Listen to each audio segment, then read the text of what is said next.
Hello friends, क्या आप भी खान सर के पॉकेट जीके बुक को लाइन बाय लाइन रिवीजन करना चाहते हैं तो अभी चैनल को सब्सक्राइब करें, क्योंकि इस चैनल पर खान सर का वायरल पॉकेट बुक है जो 546 पेज का है। लाइन बाय लाइन रिवीजन करने वाले हैं।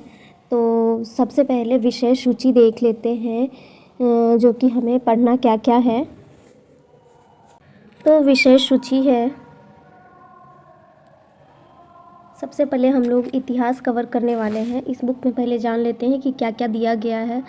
तो इसमें पहले प्राचीन भारत के बारे में बताया गया है, फिर मध्यकालीन भारत के बारे में पढ़ने वाले हैं, फिर आधुनिक भारत के बारे में पढ़ने वाले हैं, फिर उसके बाद भारत की संस्कृति के बारे में पढ़ने वाले हैं, फिर विश्व का इतिहास पढ़ने वाले हैं, फिर भारत का संविधान पढ़ने वाले हैं, और आगे है भूगोल पढ़ने वाले हैं जिसमें विश्व का भूगोल आएगा, फिर भारत का भूगोल आएगा, अर्थव्यवस्था आएगा, सामान्य ज्ञान आएगा जिसमें भौतिक विज्ञान आने वाला है, और रसायन विज्ञान के बारे में पढ़ने वाले हैं हम लोग, जीव विज्ञान के बारे में पढ़ने वाले, विज्ञान एवं प्रौद्योगिकी के बारे में पढ़ने वाले, पर्यावरण एवं पारिस्थितिकी के बारे में पढ़ने वाले हैं, कंप्यूटर से रिलेटेड क्वेश्चन पूछे जाते हैं उसके बारे में भी पढ़ने वाले हैं, विविध के बारे में पढ़ने वाले हैं, खेलकूद परिदृश्य के बारे में पढ़ने वाले हैं, पुरस्कार के बारे में पढ़ने वाले हैं। इसका मतलब हम लोग जीके जीएस के जितने भी क्वेश्चन हैं सारे के सारे कवर करने वाले हैं इसी बुक में। तो हमारे साथ बने रहिए, हम हमेशा इसका वीडियो बनाते रहेंगे। खान सर के वायरल पॉकेट जीके बुक का रिवीजन लाइन बाय लाइन करेंगे। तो चलिए टॉपिक स्टार्ट करते हैं। इतिहास पढ़ते हैं सबसे पहले। तो इतिहास में सबसे पहले हम लोग प्राचीन भारत के बारे में पढ़ते हैं। प्राचीन भारतीय इतिहास के स्रोत। प्राचीन भारतीय इतिहास के स्रोत। प्राचीन भारत इतिहास तीन भागों में बांटा गया है। पुरातात्विक स्रोत, साहित्यिक स्रोत, विदेशी यात्रियों के विवरण। जिसमें पुरातात्विक स्रोत के अंतर्गत आता है धार्मिक साहित्य, लौकिक साहित्य। पुरातात्विक स्रोत, इसके अभिलेख है। पुरातात्विक स्रोतों के अंतर्गत सर्वाधिक महत्वपूर्ण स्रोत अभिलेख है। अभिलेख पाषाण शिलाओं, स्तंभों, ताम्रपाषाणों, दीवारों, मुद्राओं पर उत्खनित होते हैं। और इसका दूसरा पॉइंट है, इसके अध्ययन को एपिग्राफी कहते हैं। पुरातात्विक स्रोत के अध्ययन को एपिग्राफी कहते हैं। तीसरा पॉइंट है, सर्वाधिक प्राचीन अभिलेख मध्य एशिया के 1400 ईसा पूर्व बोगज कोई अभिलेख नामक स्थान से मिले। इसमें इंद्र, मित्र, वरुण, नासत्य देवताओं के नाम मिलते हैं। इसका अगला पॉइंट है, भारत में सबसे प्राचीन अभिलेख अशोक के मिलते हैं। भारत में सबसे पुराना प्राचीन अभिलेख अशोक का है जो 300 ईसा पूर्व के लगभग है। भारतीय पुरातत्व विभाग के जनक सर अलेक्जेंडर कनिंघम को कहा जाता है। भारतवर्ष का सर्वप्रथम उल्लेख हाथी गुम्फा अभिलेख में मिलता है। अगला है, यवन राजदूत हेलिओडोरस का देशनगर विदिशा से गरुड़ स्तंभ लेख प्राप्त होता है, जिसमें मध्य भारत में भागवत धर्म विकसित होने का प्रमाण मिलता है। मध्य भारत में भागवत धर्म विकसित हुआ था। दुर्भिक्ष शब्द का प्रथम उल्लेख सोहगोरा अभिलेख में मिलता है। दुर्भिक्ष शब्द का सर्वप्रथम उल्लेख सोहगोरा अभिलेख में मिलता है। अगला पॉइंट है, एरन जो कि मध्य प्रदेश में है, से प्राप्त वराह भगवान पर हुनराज तोरमान का लेख अंकित है तथा सती प्रथा का पहला लिखित साक्ष्य मिलता है। तो सती प्रथा का पहला लिखित साक्ष्य एरन मध्य प्रदेश से मिला है। रेशम बुनकर की श्रेणियों की जानकारी मंदसौर अभिलेख से प्राप्त होती है। डॉक्टर डी आर भंडारकर ने अभिलेखों के अध्ययन के आधार पर मौर्य शासक अशोक का इतिहास लिख दिया। Doctor DR. भंडारकर ने अभिलेखों के अध्ययन के आधार पर मौर्य शासक का इतिहास लिखा था। मौर्य शासक का इतिहास लिखा था, जिसमें अशोक का इतिहास लिखाया गया था। चलिए इम्पोर्टेंट अभिलेख की तरफ चलते हैं। अब नीचे महत्वपूर्ण अभिलेख है हाथी गुम्फा। शासक एवं अभिलेख की विशेषताएं। कलिंग राज खारवेल है। जूनागढ़ गिरनार अभिलेख, यह रुद्र दामन सुदर्शन झील के बारे में जानकारी देता है। जूनागढ़ गिरनार अभिलेख का है, जो रुद्र दामन सुदर्शन झील के बारे में जानकारियाँ देती है। नासिक अभिलेख गौतमी पुत्र सातकर्णी तथा सातवाहनों की उपलब्धियां के बारे में बताती हैं। 4 नंबर है प्रयाग स्तंभ अभिलेख समुद्रगुप्त इनकी दिग्विजयों की जानकारी देती है। 5वां है ऐहोल अभिलेख पुलकेशिन द्वितीय की जानकारी देती है। मंदसौर अभिलेख, यह मालवा नरेश यशोवर्मन रेशम बुनकर की श्रेणियों की जानकारी देती है। 7 नंबर है ग्वालियर अभिलेख गुर्जर प्रतिहार वंश के इतिहास के बारे में जानकारी देती है। 8 नंबर है भीतरी एवं जूनागढ़ अभिलेख, यह स्कंदगुप्त हुनों पर विजय का विवरण के बारे में जानकारी देती है। अगला अभिलेख है देवपारा अभिलेख बंगाल शासक विजय सेन के बारे में बताती है।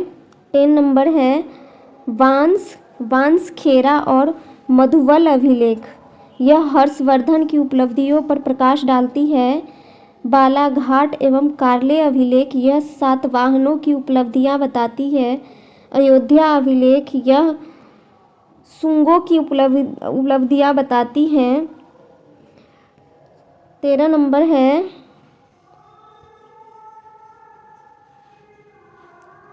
भड़हुत अभिलेख, यह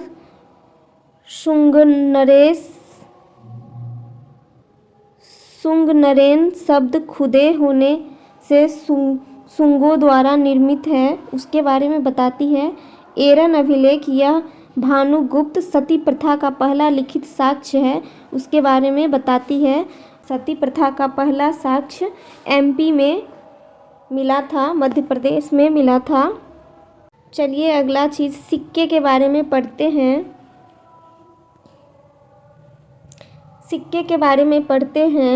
सिक्कों के अध्ययन को मुद्रा शास्त्र कहते।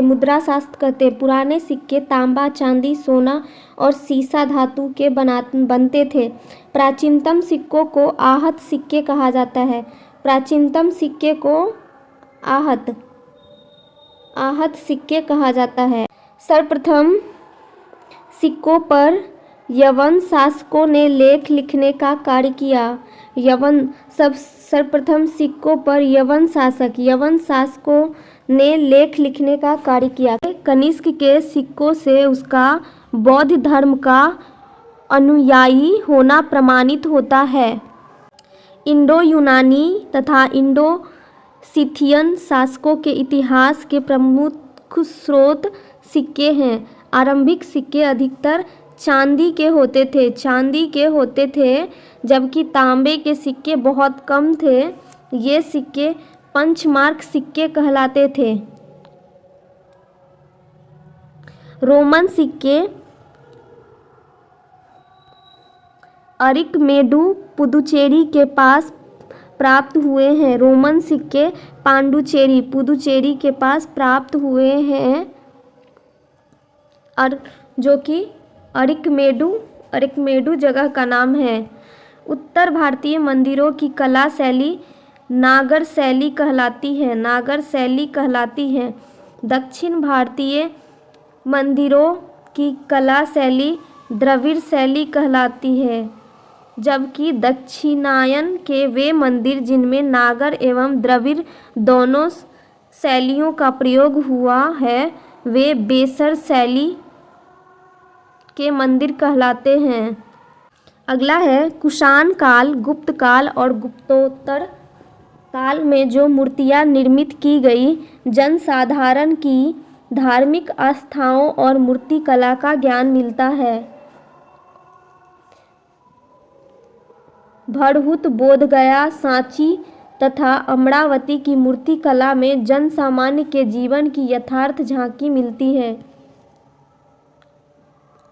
अजंता गुफा में उत्कीर्ण माता और शिशु तथा मरणासन राजकुमारी जैसे चित्रों की शाश्वतता सर्वकालिक है, जिससे गुप्तकालीन कलात्मक और तत्कालीन जीवन की झलक मिलती है। अजंता की गुफाएं में माता और शिशु मरणासन राजकुमारी जैसे चित्रों के शाश्वत सर्वकालिक है। अगला टॉपिक देखते हैं जो कि है साहित्यिक स्रोत से संबंधित। साहित्यिक स्रोत के बारे में जानते हैं। इसमें सबसे पहला है वैदिक साहित्य। इसके अंतर्गत वेद तथा उससे संबंधित ग्रंथ, पुराण, महाकाव्य, स्मृति आदि है। इसके अंतर्गत वेद तथा उससे संबंधित ग्रंथ, पुराण, महाकाव्य, स्मृति आदि है। भारत के सबसे प्राचीन ग्रंथ वेद का शाब्दिक अर्थ ज्ञान है। वेद को ज्ञान कहा जाता है। श्रवण परंपरा में सुरक्षित होने के कारण इसे श्रुति भी कहा जाता है। वेदों के संकलनकर्ता महर्षि कृष्ण द्वैपायन वेद व्यास को माना जाता है। वेद कुल 4 है। वेद 4 प्रकार के होते हैं। पहला है ऋग्वेद, दूसरा सामवेद, तीसरा यजुर्वेद, चौथा अथर्ववेद। वेद 4 प्रकार के होते हैं। ऋग्वेद, सामवेद, यजुर्वेद, अथर्ववेद। अब ऋग्वेद के बारे में पढ़ते हैं। पहला ऋग्वेद के बारे में पढ़ते हैं। ब्राह्मण साहित्य में सबसे प्राचीन ग्रंथ ऋग्वेद है। सबसे प्राचीन ग्रंथ ऋग्वेद होता है। ऋग्वेद में ऋक् का अर्थ छंदों तथा चरणों से मुक्त यंत्र होता है। ऋग्वेद का अर्थ छंदों एवं चरणों से मुक्त यंत्र होता है। ऋचाओं के क्रमबद्ध ज्ञान के संग्रह को ऋग्वेद कहते हैं। ऋचाओं के क्रमबद्ध ज्ञान के संग्रह को ऋग्वेद कहा जाता है। इसमें 10 मंडल, 1028, 1028 सूक्त, 10,462 ऋचाएँ होती है। ऋग्वेद में 10 मंडल है, 1028 सूक्त हैं एवं 10,462 ऋचाएँ होती हैं। ऋग्वेद के ऋचाओं को पढ़ने वाले ऋषि को होत्री कहते हैं। ये क्वेश्चन बहुत सारे एग्जाम्स में पूछे जाते हैं। अगर आप टेस्ट देते होंगे तो आपको पता चला होगा कि बहुत सारे में प्रीवियस ईयर में ये क्वेश्चन पूछे जाते हैं कि ऋग्वेद के पढ़ने वाले ऋषि को क्या कहते हैं, तो उसे होत्री कहते हैं। अगला क्वेश्चन, इसका अगला टॉपिक है ऋग्वेद के बारे में। अगला विशेषता है विश्वामित्र द्वारा रचित ऋग्वेद के 3 मंडल में सूर्य देवता सावित्री को समर्पित प्रसिद्ध गायत्री मंत्र है। इसके 9वें मंडल में सोम देवता का उल्लेख है। ऋग्वेद के 9वें मंडल में सोम देवता का उल्लेख किया गया है। बाद में जोड़े गए 10वें मंडल में पहली बार शूद्रों का उल्लेख किया गया, जिसे पुरुष सूक्त कहा गया, जिसके अनुसार 4 वर्ण ब्राह्मण, क्षत्रिय, वैश्य तथा शूद्र आदि पुरुष ब्रह्मा के क्रमशः मुख, भुजा, जंघाओं, चरणों से उत्पन्न हुए हैं। ऋग्वेद के 10वें मंडल में पहली बार शूद्रों को उल्लेख किया गया, जिसे पुरुष सूक्त कहा गया, और उसके अनुसार ब्राह्मण, क्षत्रिय, वैश्य तथा शूद्र आदि को क्रमशः 4 भागों में उत्पन्न किया गया है, जिसके बारे में बताया गया कि ब्राह्मण मुख से, क्षत्रिय को भुजा से, वैश्य को जंघाओं से तथा शूद्र को चरणों से उत्पन्न हुए, जिसकी व्याख्या की गई है। अगला पॉइंट है, ऋग्वेद में इंद्र के लिए 250 तथा अग्नि के लिए 200 ऋचाओं मतलब मंत्रों की रचना की गई है। वामना अवतार के 3 पगों के आख्यान का प्राचीनतम स्रोत ऋग्वेद है। अगला वेद के बारे में पढ़ते हैं, यजुर्वेद।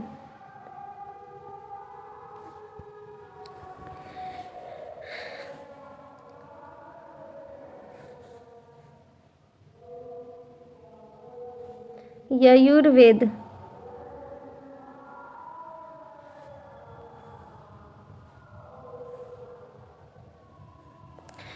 यजु का अर्थ यज्ञ होता है। यजुर्वेद के यज्ञों के नियमों एवं विधि विधानों का संकलन मिलता है।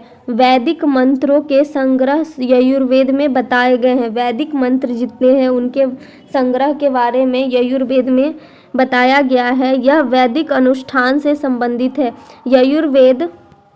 यजुर्वेद के मंत्रों का उच्चारण करने वाला पुरोहित अध्वर्यु कहलाता है। एक ऐसा वेद है जो गद्य व पद्य दोनों शैली में है। यजुर्वेद गद्य और पद्य दोनों शैली में है। यजुर्वेद कर्मकांड प्रधान है। यजुर्वेद कर्मकांड के आधार पर है।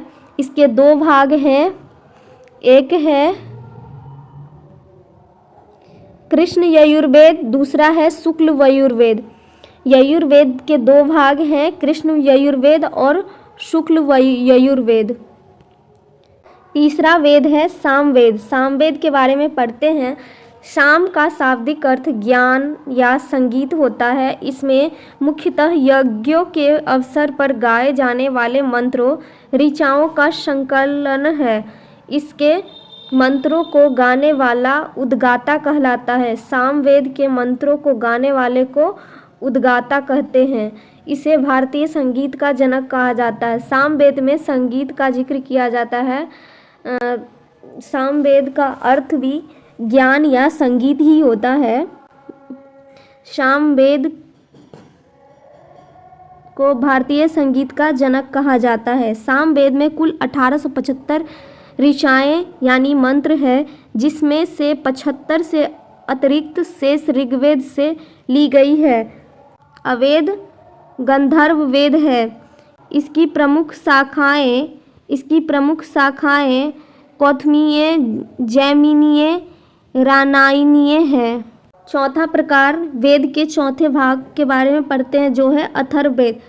अथर्वा नामक ऋषि इसके प्रथम दृष्टा हैं।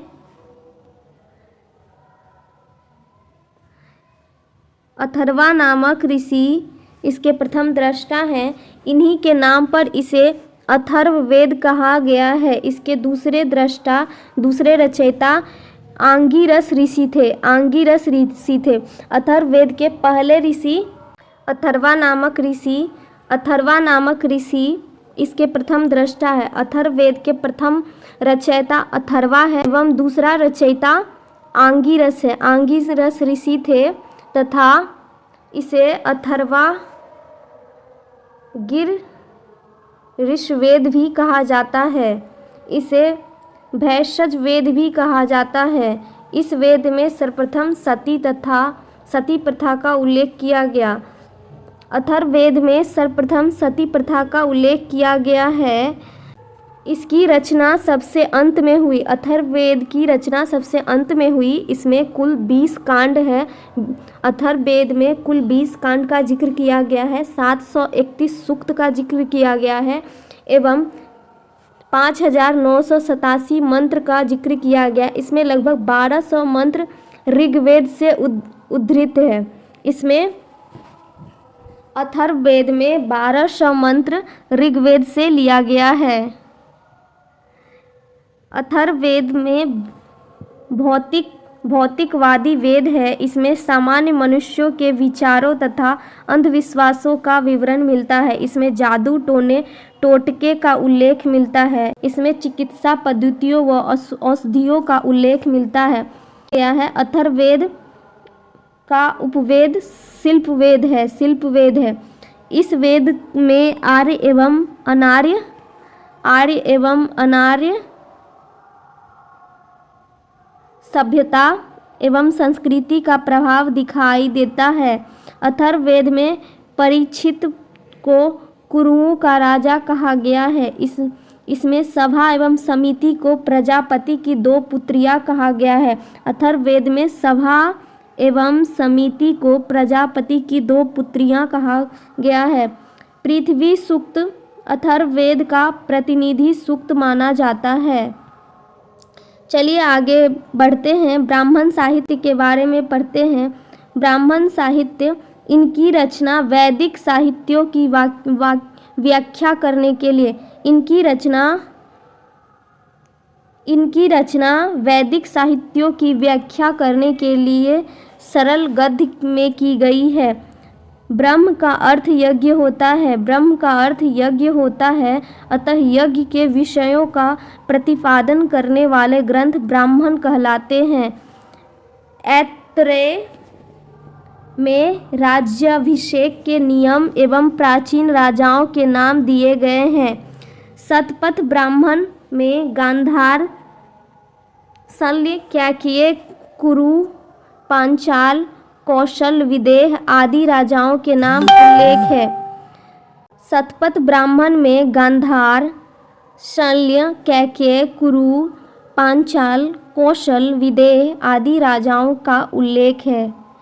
चलिए आगे बढ़ते हैं। ब्राह्मण ग्रंथ के वेद, उपवेद एवं ब्राह्मण ग्रंथ जानते हैं। ऋग्वेद के उपवेद आयुर्वेद है। इसके ब्राह्मण ग्रंथ ऐतरेय एवं कौशिकी ब्राह्मण है। यजुर्वेद का उपवेद धनुर्वेद है। इसका ब्राह्मण ग्रंथ शतपथ एवं तैत्तिरीय ब्राह्मण है। सामवेद का उपवेद गंधर्व वेद है। इसका ब्राह्मण ग्रंथ खड्गविंश ब्राह्मण, इसे तांडव ब्राह्मण भी कहते हैं। अथर्ववेद का उपवेद शिल्पवेद कहा जाता है। इसके ब्राह्मण ग्रंथ गोपथ ब्राह्मण है। आरण्यक साहित्य, इनकी रचना जंगलों, अरण्य में पढ़ाए गए जाने के कारण इन्हें आरण्यक कहा जाता है। यह ब्राह्मण ग्रंथ का अंतिम भाग है। आरण्यक साहित्य ब्राह्मण ग्रंथ का अंतिम भाग है, जिसमें दार्शनिक एवं रहस्यात्मक ज्ञान के विषयों में वर्णन किया जाता है। आरण्यक साहित्य ब्राह्मण ग्रंथ का अंतिम भाग है, जिसमें दार्शनिक रहस्यात्मक ज्ञान के विषयों का वर्णन किया गया है। आरण्यक कुल 7 हैं। आरण्यक 7 होते हैं। पहला ऐतरेय, दूसरा सांख्यायन, तीसरा तैत्तिरीय, चौथा मैत्रायणी, पांचवा माध्यान्ह, छठा तत्वकार, सातवां छंदोग्य। उपनिषद के बारे में जानते हैं, जो 108 होते हैं। उपनिषद की संख्या 108 होती है। उपनिषद का शाब्दिक अर्थ उप, समीप। उप का अर्थ समीप होता है, नी का अर्थ निष्ठापूर्वक होता है, सद का अर्थ बैठना होता है, अर्थात दार्शनिक व रहस्यात्मक ज्ञान के लिए गुरु के समीप निष्ठापूर्वक बैठना को उपनिषद कहा जाता है। इसे वेदांत भी कहा जाता है। उपनिषद को वेदांत भी कहा जाता है क्योंकि यह वेदों का अंतिम भाग होता है। इनका संबंध दर्शन शास्त्र से है। उपनिषद मुख्यतः ज्ञान मार्गी रचनाएं हैं। उपनिषदों की कुल संख्या 108 मानी गई है, किंतु प्रामाणिक उपनिषद 12 हैं। 12 उपनिषद कौन कौन से हैं देखते हैं। पहला है ईश, दूसरा केन, तीसरा कठ, चौथा प्रश्न, पांचवा मुंडक, छठा मांडुक्य, सातवां तैत्तिरीय, आठवां ऐतरेय, नौवां छांदोग्य, 10वां श्वेताश्वतर, 11वां कौशितकी, 12वां बृहदारण्यक। उपनिषद के बारे में और भी जानते हैं। शंकराचार्य ने आरंभिक 10 उपनिषदों का भाष्य लिखा है। शंकराचार्य ने पहले 10 उपनिषद के भाष्य लिखे हैं। कठोपनिषद में यम व नचिकेता का संवाद है। कठोपनिषद में यम एवं नचिकेता का वर्णन किया गया है। छांदोग्य उपनिषद में बौद्ध धर्म का पंचशील सिद्धांत व श्री कृष्णा का प्राचीनतम उल्लेख मिलता है।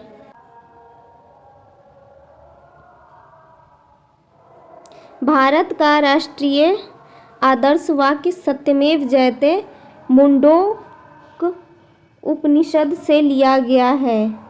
यह क्वेश्चन इम्पोर्टेंट होने वाला है। राष्ट्रीय आदर्श वाक्य सत्यमेव जयते जो मुंडोक उपनिषद से लिया गया, मुंडोक उपनिषद से लिया गया है।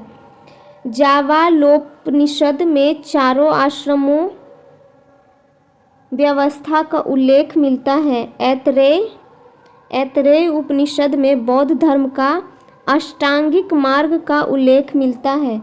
बृहदारण्यक उपनिषद में अहम ब्रह्मास्मि पुनर्जन्म का सिद्धांत एवं याज्ञवल्क्य गार्गी संवाद का वर्णन है। वेदांग वैदिक साहित्य को समझने हेतु इसकी रचना की गई है। वेदांग की रचना वैदिक साहित्य को समझने के लिए की गई है। इनकी संख्या 6 है। वेदांग की संख्या 6 है। पहला है शिक्षा, दूसरा कल्प, तीसरा व्याकरण, चौथा निरुक्त, पांचवा छंद, छठा ज्योतिष। वेदांग 6 प्रकार के होते हैं जो कि शिक्षा, कल्प, व्याकरण, निरुक्त, छंद, ज्योतिष है।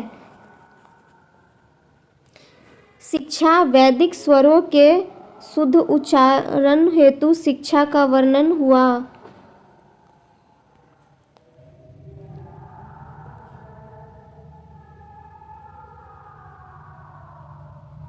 शिक्षा वैदिक स्वरों के शुद्ध उच्चारण हेतु शिक्षा का निर्माण हुआ। कल्प ये ऐसे कल्प होते हैं, ऐसे सूत्र होते हैं जिनमें विधि एवं नियम का उल्लेख है। व्याकरण इसमें नामों एवं धातुओं की रचना, उपसर्ग एवं प्रत्यय का प्रयोग, समासों एवं संधि आदि के नियम बताए गए हैं। निरुक्त शब्दों की उत्पत्ति का शास्त्र है। निरुक्त शब्दों की उत्पत्ति का शास्त्र है। यह एक प्रकार का भाषा विज्ञान है। निरुक्त एक प्रकार का भाषा विज्ञान होता है। छंद वैदिक मंत्र प्रायः छंदबद्ध होते हैं। छंद शास्त्र पर पिरगल मुनि का ग्रंथ छंद सूत्र उपलब्ध है।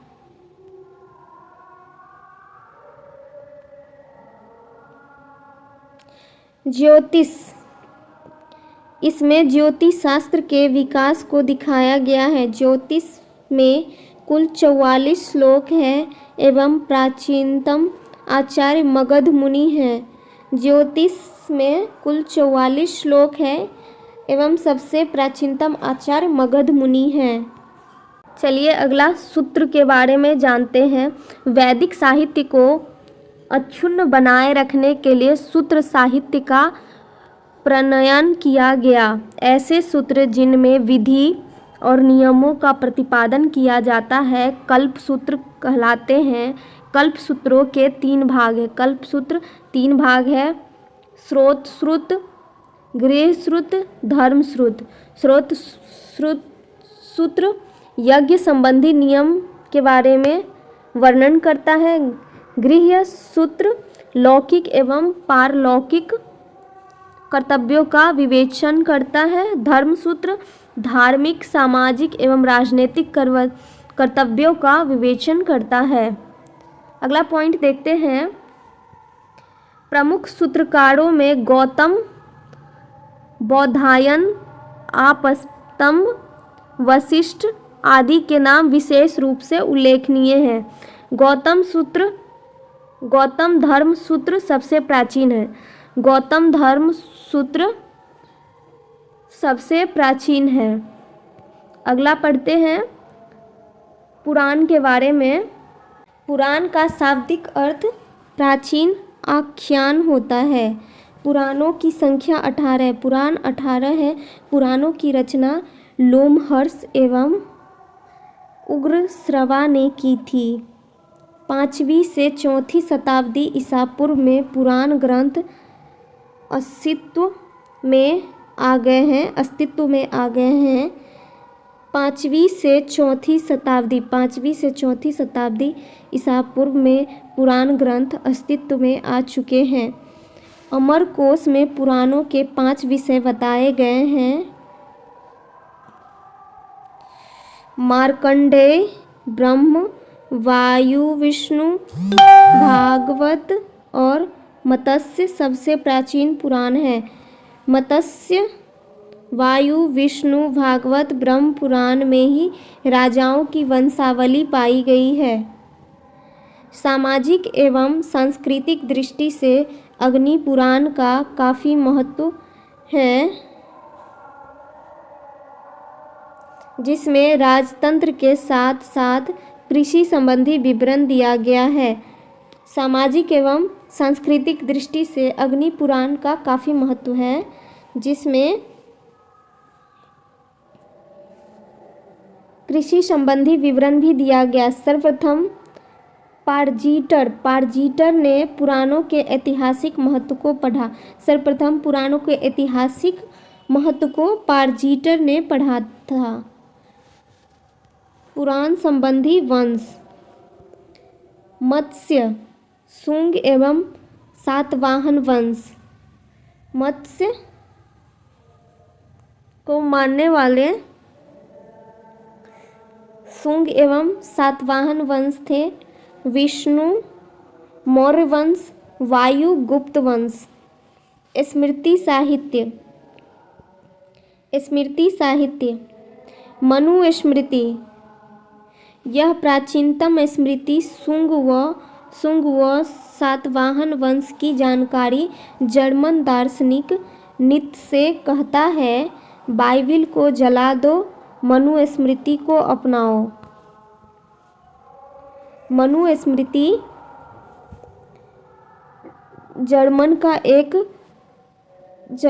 एक दार्शनिक जिसका नाम नीत्शे था, उसने कहा बाइबिल को जला दो और मनुस्मृति को अपनाओ। टीकाकार भारुचि, मेघातिथि, गोविंदराज, कुल्लुक भट्ट। याज्ञवल्क्य स्मृति, टीकाकार विश्वरूप, विज्ञानेश्वर, अपरार्क। नारद स्मृति, इसमें दासों की मुक्ति का उल्लेख है। कात्यायन, इसमें आर्थिक गतिविधियों का उल्लेख किया गया है। बौद्ध साहित्य।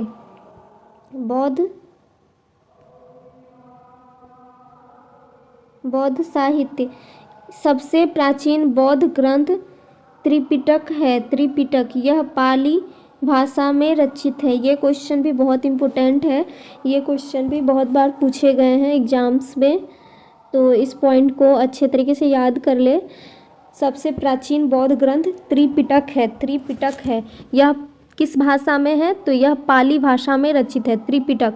त्रिपिटक के 3 भाग हैं, विनय पिटक, सुत्त पिटक, अभिधम पिटक। अभिधम पिटक बुद्ध की शिक्षाओं को संकलित कर इन्हें 3 भागों में बांटा गया। इन त्रिपिटकों की रचना बुद्ध के निर्वाण प्राप्त करने के बाद हुई। बुद्ध के पूर्व जन्म की कथाओं को जातक कहा जाता है। निकायों में बौद्ध धर्म के सिद्धांत व कहानियों का संग्रह है। हीनयान का प्रमुख ग्रंथ कथावस्तु है। इसमें महात्मा बुद्ध का जीवन चरित्र अनेक कथानकों के साथ उल्लेखित है। अगला है जैन साहित्य। जैन साहित्य। जैन साहित्य को आगम सिद्धांत कहा जाता है। यह प्राकृत भाषा में लिखे गए हैं। जैन आगमों में सबसे महत्वपूर्ण 12 अंग है, जिसमें 12 अंग, 12 उपांग, 10 प्रकीर्ण, 6 छेद सूत्र, 4 मूल सूत्र, अनुयोग सूत्र एवं नंदी सूत्र की गणना की जाती है। जैन धर्म का प्रारंभिक इतिहास कल्प सूत्र से ज्ञात होता है, जिसकी रचना भद्रबाहु ने की है। आचारांग सूत्र में जैन भिक्षुओं के आचार नियमों का उल्लेख है। भगवती सूत्र में महावीर के जीवन की शैलियों पर प्रकाश पड़ता है। जैन ग्रंथों में सबसे महत्वपूर्ण हेमचंद्र कृत परिशिष्ट पर्वन है, जिसकी रचना 12वीं शताब्दी में हुई। जैन ग्रंथों में सबसे महत्वपूर्ण हेमचंद्र कृत परिशिष्ट पर्वन है, जिसकी रचना 12वीं शताब्दी में की गई। तो आज के वीडियो में फ़िलहाल के लिए इतना ही है। मिलते हैं अगले क्लास में। अगले टॉपिक लौकिक साहित्य एवं अन्य साहित्य के बारे में पढ़ेंगे। वीडियो अगर अच्छा लगा हो तो वीडियो को लाइक कर दें, चैनल को सब्सक्राइब कर दें और बेल आइकन दबाना न भूलें। Thank you. मिलते हैं अगला वीडियो में अगला टॉपिक के साथ।